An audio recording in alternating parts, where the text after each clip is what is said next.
Hey, and welcome to Matt and Jess TV. I am Matt Rose. And I'm Jessica Bun. Welcome to our reaction and review for the Traitors US Season 4, Episodes 4 and 5. We got a double dose of episodes this week. It was intense, it was dramatic, but above all else, Episode 5 in particular, man, that was uncomfortable. Oh my God, it was so uncomfortable to watch. I really love a good messy cast. Yes. But this has been very different. This just really, I felt really bad watching the end of episode 5, that whole round table. I just wanted to leave the room. It was just not okay to watch. I just didn't, I don't know, man. Yeah, okay. We just have to get into everything just from the jump here when it comes to Colton and then Michael Rappaport, because it's just, here's the thing, like you alluded to, there's good drama and there's bad drama. I love the drama with Danielle Reyes, for example, last season. Last season was so good. Yeah, I know a lot of people were annoyed by her, but I really liked the over-the-top, ridiculous stuff. But I mean, so much of it was game-centric in that way. But then we move into what we ended up seeing in this episode, where we'll obviously get into a lot of the finer details of everything. But Michael says specifically to Colton at the round table, nobody would be better at holding a secret than you. And the immediate aftermath of that is basically everybody at the round table being like, oh, why are you talking about Colton in that particular way? Referencing, you know, his story, what he's gone through in his life. And, you know, here's the thing, like, none of us can read minds. None of us can be inside Michael's head. But it's just, if you are in this environment, which is so highly intense, and you're sitting at that table and you're already tired of Michael, I do not fault anybody, especially Colton, for taking it the way in which they did and feeling really hurt and upset and feeling like, okay, man, this is just a major shot outside of the game. Why are you saying this? Why are you doing this? Yeah, it is outside of the game. And this is not Big Brother. I mean, on Big Brother, people take personal shots all the time. This is the Traitors. Like, this is a little bit more of a lighter show. Like, it just... Michael was just a huge miscast for this show because he is taking things way too personally. And we have seen people take some things personally throughout the different seasons, but not to this type of a level. Like, just watching the reactions like start going around the table, I was like, same. I would have felt this way as well. And my reason for getting rid of him at this point would just be like, I just don't want you to be here. And some people actually said that, where I was just like, yes. I don't care if you're faithful. I don't care if you're a traitor. You just need to leave now. It's time. I don't want to play this game with you. I don't want to share the money with you. I'm just done with you. So goodbye. We did this video earlier this week about whether or not Michael is the worst faithful in the history of the US Traitors, and I think it's pretty clear. Yeah, I mean, we can all pat ourselves on the back here. The answer is yes. Michael is 100% the worst faithful. And we didn't even know about this. No, we didn't. This is just such an unmitigated disaster for a number of different reasons. I mean, we have a lot more to say about this, though, and everything else that's going on in this episode, including the big shield twist. But before we do, be sure to hit that subscribe button. We will be here throughout all of the Traitors talking about what's going on, who's being banished, who's being taken out. Like, this show is always full of drama, full of content, and we are here for every single minute of it. Absolutely. And we are also covering on our memberships here at the channel, Hijack. It has just started. It is so good. Yes. And is the only place that you can get those reviews on our memberships or over on our Patreon, where we're also chatting about Traitors. So if you want to join in those conversations or you want to check out our other coverage, then that's the way to do that. And it helps support us here at the channel. So thank you so much. Thank you, guys. We very, very much appreciate that. All right. So if we're going to lead into this whole disaster for Michael, I think we have to start just by remembering, okay, Tiffany was someone he was pretty close to in the game. And it was kind of surprising they didn't talk about that more after she was gone. I mean, we'll talk more about Tiffany later on, but it just felt like, all right, Michael's already upset about the idea that Colton led the charge to get rid of somebody who he considered to be one of the closest allies he had within the game. I think that's informing a little bit of his anger, but the other problem is, dude, this show's not that serious. Like, you mentioned it. No. These people, especially the US version. They're all celebrities. Like, they have lives outside of this. They have reputations. Most people aren't going into this and being like, I'm going to bare my soul and say every single thing that's on my mind all the time. Oh my God, the biggest problem that these people are having in the mansion is that someone's eating all the smoked salmon in the morning and that there's not enough for everyone. That is the big to-do of being in the mansion. And whoever decided that this season everyone's going to knock on the door like the mansion's burning down, like, please stop it. I'm going to put on, I don't even think the tinfoil hat. I'm just going to blame Michael for this because it just feels like he started it and then everyone else started doing it because they just wanted to pretend like they were Michael in that particular moment. Absolutely. We've seen this in past seasons where there's always somebody who bangs on the door really hard, or somebody who's doing it pretending to be somebody else, but like every single person is doing it this season. But these are the real problems going on here at Traitor Mansion.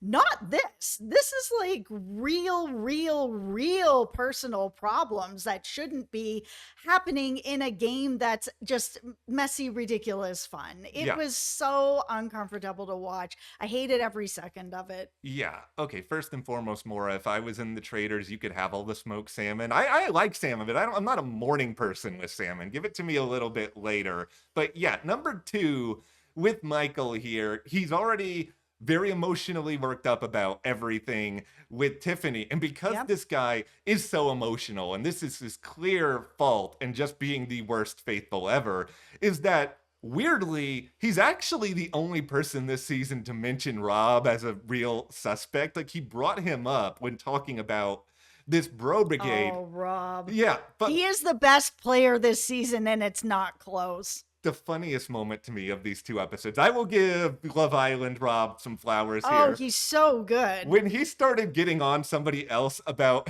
commiseration, about vocabulary, this is the dude who we probably, or at least people who watched this season of Love Island, which I did not, but from what I've seen with Love Island, it's mostly people with very little clothes on, like dancing or making out with each other. Correct. I would not assume he would be the vocabulary police, so him saying that was really funny. Absolutely. And he's just so smart. I mean, he's taking these little things and like maneuvering it so that people are starting to like put the target on other people away from him. Like, yeah, Michael's like, oh, it's the bro brigade. Yep. At the same time, he may just be feeling left out of it and was like, oh man, I wish I was included on this, because I'm sure if he was included, Rob would be fine. Yeah, it's just this bizarre situation where we have somebody who's taking every single thing personally, including losing his friend. He's not seeing the forest through the trees. He just gets worked up, then worked up. He has this whole moment in this 5th episode where he's just like, I'm really self-aware. And I'm just sitting here and thinking, no, you're not. Like, you're not self-aware at all. You're letting yourself get so emotionally worked up that you say this thing that is just offensive at the round table. And then everybody else has this reaction. And then it's sort of, instead of just saying, okay, I shouldn't have said that, you go fully down the road of, oh, you know, I didn't mean it that way. I apologize if you feel that way. He never did himself any favors throughout all of this, where it did get to this point where we have to get rid of this guy no matter what. Absolutely. I mean, we spoke about this in the other video and went into a lot of depth of some of the stuff that Michael was doing as just being a bad faithful. Yeah. One of those things was brought up here too, which is just like, you are so loud and you are sucking up all the conversations at the round table and in every room that nobody else is getting a chance to speak or really focus in on stuff, because you're distracting everybody. And as a faithful, distracting people is a problem. You are working for the traitors, whether you're a faithful or a traitor at that point, because that's usually the traitor game, is distract, move over here, make a big show, whatever it is that you can to make sure that it's not me kind of thing. And that's what he's been doing in a way that the faithfuls just can't really get it together. Yeah, and here's the last thing I'll say just about this situation in itself, is that I'm not even a fan of Colton, where I know a lot about what happened on his season of The Bachelor. I'm not going to get into the aftermath of it, but there were things that happened with him and the woman he chose. It's just like my opinion of Colton can never really turn around after all of that. So it put me in this really weird spot where I'm being made uncomfortable about these things that are being said to Colton, somebody who I'm not even really rooting for. Whereas, for me as a viewer, I want to just think about what we're seeing in the gameplay and the mess Yeah. that's associated with that. Yeah. Colton has done what he's done, and you guys can go look it up and all that on your own or whatever.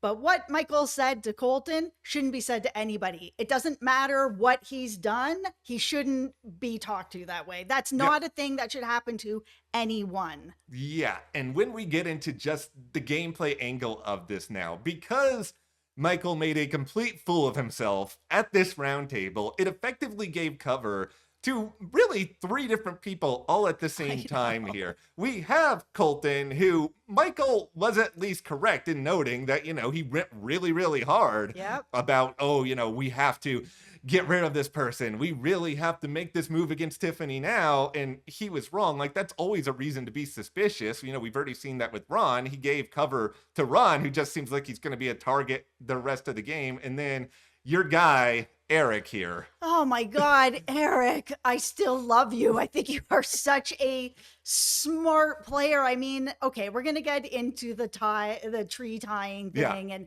what he brought to the table, where he was like, listen, I had this speech where I was able to get a laugh out of somebody, and I heard that laugh and I felt that laugh was Tiffany. Okay, so that is some information in a game where you can't really get a lot of information. It's really hard to suss people out in this game because anything could be considered traitor behavior. I mean, the fact that it has taken this many episodes for anybody to be like, why is Lisa Rinna wearing sunglasses all the time? Was she at a poker game? She's wearing them indoors. She's wearing them outdoors. 1,000% people should be looking at that. It is definitely weird traitor behavior, and it actually is. Yes. But with Eric, where he's like, okay, I said this joke. I got this laugh. I feel pretty confident. I'm not 100%. I'm 90% that I feel that laugh was Tiffany's laugh. And that's how I feel about it. He brings it up. Colton was already on that. I really thought after Tiffany got up there and she was like, yeah, I'm a faithful. You guys really screwed this one, and now I'm out, sort of thing. I thought that he was going to get the Ron treatment, because we're going to take a trip up Hypocrite Hill at this point, all of us. I'm going to climb up here. Because Ron, who had actual evidence about Portia, if you haven't seen The Real Housewives, and even if you have, where she says things, she just says things, and she doesn't know exactly what she's saying all the time. It doesn't matter. You are playing the traitors, where you have traitors that are murdering people. You say, I murdered Ian in front of multiple people. And then you're saying, oh, there's 4 traitors in front of multiple people. It doesn't matter what you've done in the past. This is what you're doing now. This is actual evidence. We've seen it on other iterations of the show where somebody let slip exactly that. Oh, there's 4 traitors. Oops. And it was a traitor. Okay. So this is, I would have been all over that too. Ron should have been all over that. Everybody should have been all over that. But because there are 5 housewives on this cast, everybody got very upset about it. And he was right to have brought that. That is actual information. Eric heard a laugh and was 90% sure that it was Tiffany, and he got it wrong. But everyone's like, oh, it's okay, Eric. Everything's okay. Don't worry. We're good. We get it. People make mistakes. Why is it okay for my guy, Eric, to get a pass, who I'm very happy about is getting a pass on this? Yes. But it's not okay for Ron? I don't really understand why it's okay for one and not for the other. All right, so before I put on my shield and suit of armor to get into the Ron Funches Defense Club, which will probably only last for another week or two, but I will say this about the whole, I heard someone say this. I understand that Eric is, a singer and he's got a great ear for music. Yes. think about this for a moment. If your eyes are closed, can you really be that sure about who somebody laughs like or anything to that degree? The example I give, there was an era in my life where I watched a lot of Gordon Ramsay themed I programming. think And we all went down that yes, hole at some point. he had these challenges where he would like take out all these senses and have the chefs like That's right. understand, oh, this tastes like an orange. And a lot of the chefs would get it wrong sometimes. And we would all be sitting at home being like, ha ha ha, you're not really that Right. good. But it's hard without all the other senses. I'm a little bit surprised that Eric was ever as confident as he was about that, just because I would never be confident in that circumstance. Yeah, I mean, he was really confident to the point that Yeah. it swayed a ton of people's Yeah. votes. And this is where I get back into Rob is winning this game. He is the best player on the show right now. I didn't know anything about him before Yeah. this season. All I know is that he's Love Island Rob, and that's all I know about him. I haven't seen his season of Love Island. I've just seen him here where he's got a really good social game. He's connected with the other person from Love Island to build a lot of trust. He's got his bro, romance going on with his other bros. This alliance is doing very well and they're all protecting him. That's great as well. He's played it really reserved with his personality where he's not big and loud. He's letting the other traders be like that. There's lots of big personalities. He's just like, hey, I'm just here for the vibes. I'm vibing with everybody. I'm having a good time. I'm from Love Island. Who's going to take me all that seriously? Yeah. Then we have Eric, who's like, I'm 90% sure this is what I heard. It's Tiffany. Everybody's like, oh, okay, Tiffany, Tiffany, Tiffany. Rob even says that he voted for Tiffany because of what Eric said and then said, the man knows pitch. And I was like, he is setting up Yes. for Eric to be the next Ron, where now it's going to be all eyes on Eric sort of thing. That's like, oh, poor me. I was also swayed by Eric. It hasn't gone that way yet, but I was like, Rob is really like running the train. He's so successful at what he's doing. And I think there's I love watching him. Yeah, He's very good at this. He's very good. He's charismatic. He's somebody where I think because of his TV history, nobody's going to come in here assuming he's that strategic. I think, Right. if it was the other Rob this season who was in this position, it would be Right. like infinitely harder for Sister Nino. But, Of this course, Rob, he's a gamer. yeah, he's doing a great job of sort of subverting these expectations. But to get back now to your guy, Eric, and my guy, Ron Funches here, we're going to discuss the message versus the messenger, where a lot comes down to who's saying what at a given period of time. From what we have seen about Eric, he seems like he is a delight. He seems like he's very, does. he's very sweet. He's charismatic. He's smart. Yeah, he's got all these things going for him. And with my guy Ron, okay, it's time to all the armor is coming on. I'm Oh gonna my defend goodness. All right. my I have guy my here. hard hat All right, on. here's He seems really sweet too. What can Ron I is a say? really sweet guy, and I come into this admittedly being, a fan of his comedy, and I know a lot about Ron personally through his comedy. He's somebody who's gone through a good bit in his life, and I've heard a lot of comedians say this, where if everything was great with themselves, they probably wouldn't be doing comedy because it's a very hard job to do, and a lot of people, you're looking for approval. You want to make other people happy, and I think for someone like Ron, he comes in here, I think he's really eager to prove himself, make other people happy by being a good faithful. He completely messes it up despite having good evidence, and then he's hard on himself, and I think he's staying hard on himself because nobody's really giving him that much the time of day, and I think he's starting to take it personally, understandably so, because he's feeling isolated. I think he's feeling all these things that are really, really difficult for a comedian in particular to hear, where nobody is reacting to you. Okay, we need to talk about that in general because this is a problem that I'm having this season. Okay. That we've seen a little bit on other seasons, but not as much as this season and not as much definitely as these past two episodes, Yeah. where Ron is really in his feelings about things. Yes. You know, he brought this information to the table. Nobody believed him. Now he's being iced out. People are whispering behind his back, oh, he's making it up. His emotions aren't real. It's all very disturbing to hear.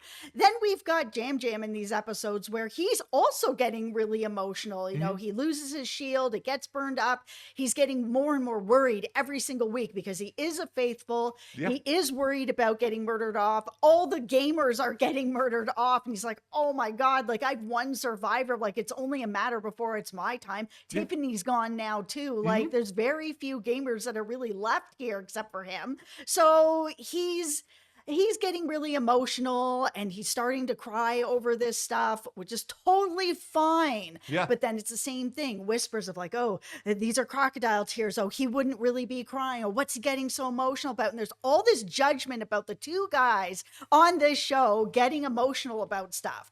But then when we're at the round table with Tiffany and she is getting emotional because she's like, man, I was really here for the money. I want to put my kid through college. Like I really need this money to make positive changes for my kid's life. And she's getting very emotional and she's crying. All of a sudden, everybody's crying and everybody's like, it's okay. It's no problem. But well, why is it not okay for Jam Jam to be getting emotional about things? And it's not okay for Ron to be in his feelings about things and he's getting iced out. And Jam Jam's also feeling really isolated. Like, I just feel really weird about watching this type of dynamic play out on the show where it's not okay for the men to have any feelings, but it's okay for the women to have feelings. We are all human. Listen, I'm a Pisces. I live in my feelings. I will cry over anything. But if I was a man and I was Pisces, I'd still be crying over everything. And I think that it's okay. And I would really love to see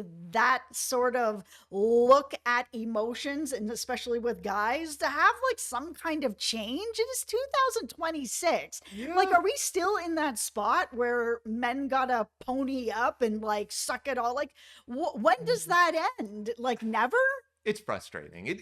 I'm a fairly emotional guy. I'm a Libra. I'm more known for being indecisive and sitting on a fence of my own making. But at the same time, like, I do get emotional, and there is always this stigma around men not being allowed to be emotional. And that's why, you know, I do feel for Jam Jam in these moments. And I do really feel for Ron, somebody who I think has been isolated to the point where he is lashing out a little bit. Like, I can be objective enough to sit here and be like, okay, Ron, you shouldn't have said what you said to Dorinda at the round table and the way in which he said it, where he was just basically like, you know, I don't really care about you. He followed it up being a bit more specific, which is just saying, you know, the more I know about people personally, the more bias I end up having. Like, that is a good... That's true. Yeah, that's a very good strategic point. But I think in moments like that, you have to be careful with how you word things and express things. And I think that was a mistake on his part. But I think that's all compounded by the fact that everyone is basically telling him, and they've told him this now for multiple roundtables in a row,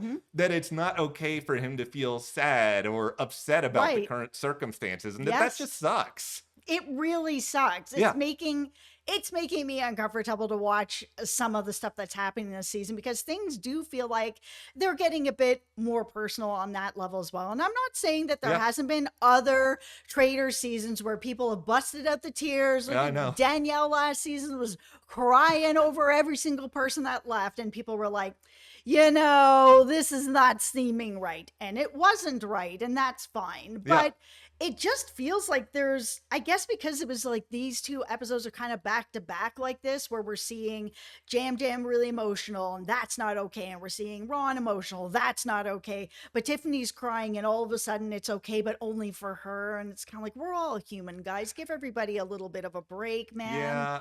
All right. Well, we have a lot to say about this whole shield situation. Oh, yes. Yeah. Like, let's just talk about where we are at the end of this episode now. So we have this team challenge. There are teams of 4 that are breaking up here. I'll read them all very, very quickly. I know listing off names can be tricky to express on YouTube, but you know, team 1, Colton, Lisa, Candace, Mark. Team 2, Eric, Ron, Steven, Jam Jam. Then we have Dorinda, Natalie, Johnny, and Michael. And then Kristen, Rob, Tara, and Moira. These are the 4 groups. There is in theory, an opportunity here for some shields to be grabbed up, but in doing that, that opens the door for a murder to take place. Yeah, like this was such a weird but fun challenge of this idea of like, if nobody takes shields, everybody's a-okay, because Yeah. you know that there are traitors in the midst and that they will probably try to get those shields to make sure that murder is open for everybody, sort of thing. Yeah. But because they're in teams of 4,